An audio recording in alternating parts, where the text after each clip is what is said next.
Hey, what's up there, LEGO fans? Welcome back. Alex here, just doing a quick video here. Hopefully this isn't too shaky.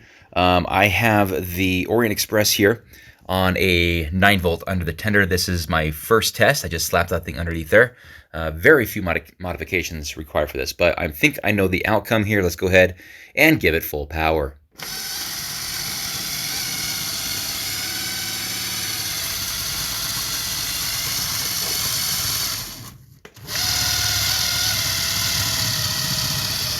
It's just pulling that. All right, let's see if we can give it some steam. Wheels are moving, good, good, good. Now the corner's gonna be too much for it. Let's add some weight and see what we get. Okay, second test is we gave it some weight. I put a battery box in there and it has 6 AAA batteries in it. Let's see if we get any result. Let's go ahead and back it up first. It's already better. Ooh, oh, wow, it does not make that corner. It's stuck. Stand by. So apparently these carriages are too big for that curve. Let's put that back. Look at that. That hits it quick, doesn't it? Whew, oh man. So, okay, even if I do get this rolling, that's going to be something I need to address as well. Okay, got that fixed. Let's go ahead and try this again. Full power. Noticeably better. Ooh. A lot of trouble on the curves. All right, let's bring it back. Looks like those wheels are dragging when it's in reverse.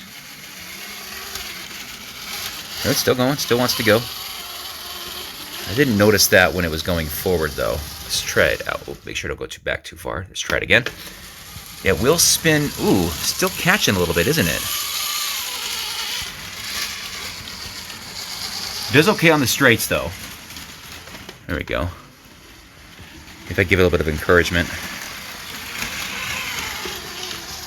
Okay, let's add a little bit more weight and see what we get. So I threw a D battery on the top there. Let's see what that does. Traction is great. Ooh, that's a lot better, isn't it? Let's let it go, see what happens. Does it even make that corner? Ooh, it does not. Oh, I've lost power. So it looks like it doesn't like the copper foil tape. I have that here. Ooh, this train does feel very heavy. Wow. Okay, so let's back that up and we'll just make sure we keep it on this side. Because, yeah, I think it's losing power right about here, guys. All right, put it in reverse, see what we get. It's going okay. It's got the traction. It's just that it's now a very heavy train. Ooh, look at that. There we go. Yeah, I think if this is on a straightaway, it would work really, really well. Those the wheels are still catching, aren't they? Look at that. All right, I got someone playing the piano upstairs, so I'm gonna have to take a break. All right, we're back. Mindy was playing the piano, so I let her finish her practice session, and we're back here, guys. All right, so I wanted to do this really quick, just for fun. So without the engine, just the tender pulling this thing. Check this thing out. Watch this. Man, that's like a normal train, right? Normal 9-volt that I'm used to. Let me back it up here. See that? Very nice. Now, I was playing around with this as Mindy was playing the piano upstairs and kind of waiting that out. I ran it around, and it did hit the shmu tower. So this thing has 2 areas that it's going to struggle with. So I'd have to move the shmu tower forward, and I'd also have to restructure that support system there on that airport shuttle train station. Now, as far as this progress goes, it's the engine is the problem, right? So I was playing around with some, I don't know, this is going to be really ugly, but I slapped on a 9-volt motor underneath the engine, and kind of, as you can see, it's quite ugly. I think what's going to end up happening here, guys, is it's going to be a little off balance on the back here. It's going to be like doing a pop a wheelie, like that, right? So let me hook these things up and let's see what we get here. I think it's going to end up derailing in the front, but we'll see. All right, got that lined up. It's ugly as heck, but we're going to see if this thing works. So yeah, there are 2 9-volt motors. Keep that in mind. Back it up. I guess I didn't realize I was going backwards, but whatever, it's good. Here we go. Let's go. Yes. That looks good. Oh, man. All right. Let's let it go around a little bit. I think it can go right about there. All right, let's bring it back. full speed. Ooh, a little slow around that area. Nice. Okay, so I think we reached a good level of power. However, we got to make this look a lot better, right? So that is going to have to be the next challenge. So here at the desk, this is the quick look how I did this. It was really easy. I mean, 9 volt, man, they just make everything so darn easy, right? But that's all I did. I just took out this plate right here from the bottom, stuck these in, took the other assembly out. It was really easy, and then that goes right there, obviously. This thing right here, I just took the middle wheel. Where's the other two? So these are the other two from the tender, and this was the middle wheel. And I just took that and just stuck it here on the front, like so. That's all I did there. So super easy for the tender. It's just that it has no weight to it. It's very, very simple. So if we put that back on there, maybe I can, maybe I can't. Yeah, that's all it is. See, really nice, really easy, no problemo, right? This guy, well, as you can see, I've ripped out a lot of stuff to make this thing work, and I'm stealing the 9 volt motors from this red train here. So I think if we can figure out a way to kind of put some sort of, I don't know, fake wheels over this, or just at least try to make that look not as, wow, that looks bad, doesn't it? I mean, it works, but it is ugly. But no, you know what, though? What was really interesting about this, guys, let me take this thing out here, is that the knob here on the top, this pin, rather, take that off. There was this perfect area to put that into, right here. When I removed all this junk underneath it, I thought, wow, that's perfect. I just had to put this spacer in, basically, and the height was perfect to put that in. And, of course, it has to match up with this front wheel assembly there, and I'm sorry for the poor video quality of this whole thing, guys, but I'm just kind of doing this on a whim here. Yeah, let me see if I can fix this thing up. I don't know if it's going to look perfect or not, but let me do that and see what we can figure out.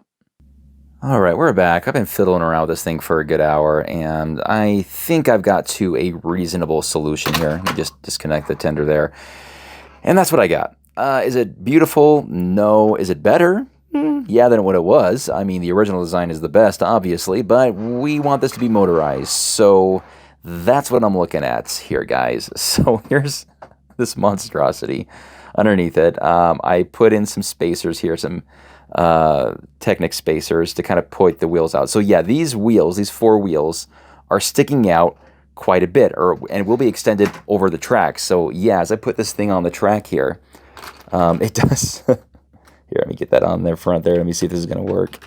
Okay, there we go. All right, there we go. See? And it was a little tight.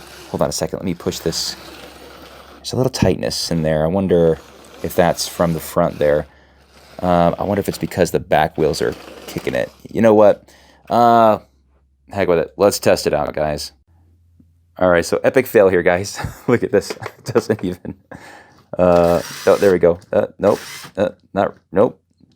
Anyway, my problem is that if I want this to run along tiling like this, then the spacers will not work. So I need to rethink that. All right, I put in some smaller spacers. Let's see if that works. It looks like it's actually on the track now. Okay, it's moving, but is it going to go through the turn? Nope. That is also a fail. Well, it kind of wants to go through, but I think the problem is that the front here is actually hitting those wheels and not allowing it to turn all the way. Darn. Okay, well, let's keep trying. A few moments later.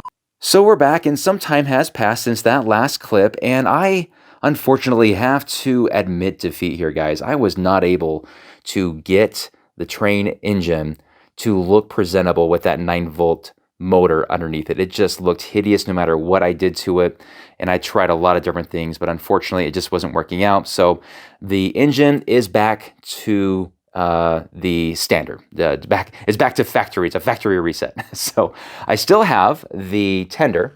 The tender still has the 9-volt motor underneath it, and I took the battery pack out, so it's pretty light. But you'll notice that I put another 9-volt motor underneath the carriage. Now the carriages are actually a pretty good weight, and I think that's a good spot for that. And I do feel that 2 motors is going to be ideal here. I think it could get away with just that motor. However, pushing this engine does create a lot of drag. Plus, this thing is heavy anyway. So that being the case, let me go ahead and demonstrate this thing. This is the final results. So let's go ahead and crank it.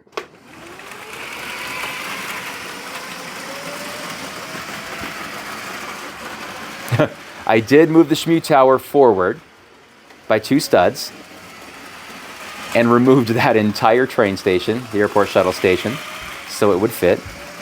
So now it goes around the downtown area just fine. So as it comes around here, let me show you something.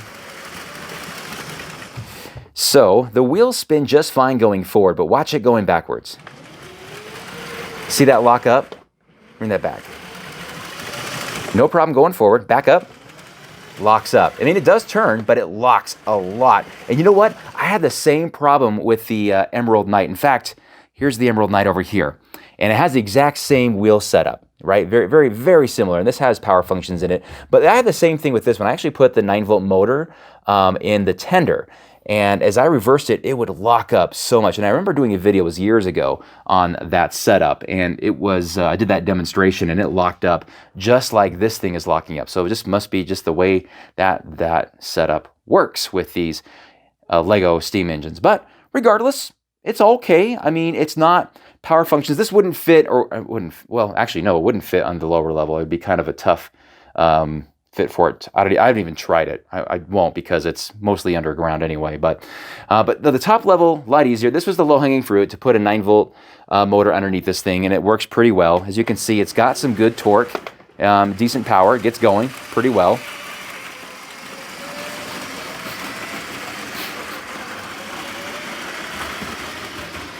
And it's not derailing. I was thinking that because of the push and the speed, that it would derail it. Let's bring it backwards. Man, that thing does not want to turn, does it? Look at that. It's like, no, I refuse.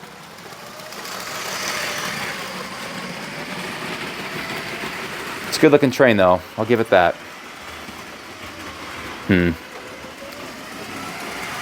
All right.